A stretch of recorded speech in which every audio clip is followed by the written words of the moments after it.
Global ज्ञान channel पे आप सभी का बहुत बहुत स्वागत है। साथियों, आपको मालूम होगा कि बीएसएससी ने मेरिट लिस्ट जरूर जारी कर दिया है, लेकिन कहीं ना कहीं हम सभी के बीच एक संकट भरी चीज़ें को छोड़ करके चली गई। आपको मालूम होगा कि इसमें कुल मिला के 13,120 पोस्ट थे, बावजूद इन्होंने बोला कि 13,000 मात्र 86 पोस्ट ही है। इसको भी हम सभी ने माना। उसके बाद 11,329 कैंडिडेट को सिलेक्ट किया, फाइनली मेरिट तक पहुंचाया, और बाकी जो 1,778 कैंडिडेट हैं इनको यूं ही छोड़ दिया गया। सिर्फ ये कह देना कि यह अयोग्य है, ये कहाँ तक ठीक है? इसका कोई भी प्रमाण नहीं है कि किस आधार पे यह अयोग्य है। साथियों, आपको मालूम होगा कि कई सारे ऐसे कैंडिडेट हैं जो ऑलरेडी एम्प्लॉयमेंट को ग्रहण कर चुके हैं, जैसे कि ऑलरेडी रेलवे में एम्प्लॉय हैं या फिर दरोगा जिन्होंने ज्वाइन कर लिया है, कई सारा नौकरी में ऑलरेडी वह इन्वॉल्व है, वो ज्वाइन नहीं करने जा रहे हैं। कई सारे हमारे मित्र भी हैं जिन्होंने ये बात ज़रूर स्वीकार की कि नहीं, मुझे ज्वाइन भी नहीं करनी है। तो आखिर इतनी जो सीट बचेगी उसको आयोग क्या करेगी? अब बताइए, हर एक चीज़ को आप इलेक्शन से जोड़ करके और इस तरीके से बच्चों का ज़िंदगी बर्बाद करना, ये कहाँ तक जायज़ है?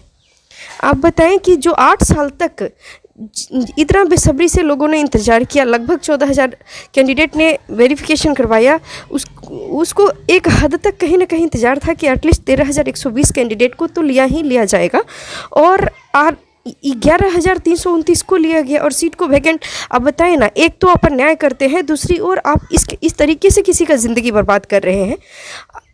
आखिर बीएसएससी के सचिव तक ये बात कैसे पहुँचे? इतने सारे कैंडिडेट व्यथा में हैं, उनके पास कोई ऑप्शन ही नहीं है जीवन जीने का, बावजूद लोग इस बात को क्यों इस तरीके से अन्याय कर रहे हैं?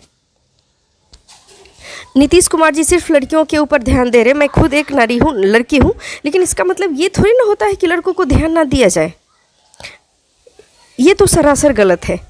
हमारी ये जो परंपरा बनी हुई है बीएसएससी कमीशन का कि नहीं, एक बार सिलेक्शन हो जाएगा, बाकी बचेगा उसमें कुछ किया ही नहीं जाएगा। लेकिन अब ये वक्त आ गया है, मैं अपील करती हूँ उन सारे लोगों से, उन तमाम लोगों से, नेताओं से, कि आप इस तरीके से कैंडिडेट का जो यूथ है, जो युवा है, उनका जीवन को बर्बाद ना करें। ये तो बहुत सरासर गलत है।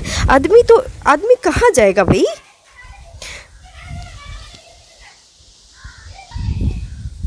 तो हर हाल में उन सारे कैंडिडेट को वेटिंग में रखा जाए, जो ऑलरेडी 11,329 में से भी लगभग 1000 के करीब, 1000 प्लस ही होगा जो लोग ज्वाइन नहीं करेंगे इस पोस्ट को।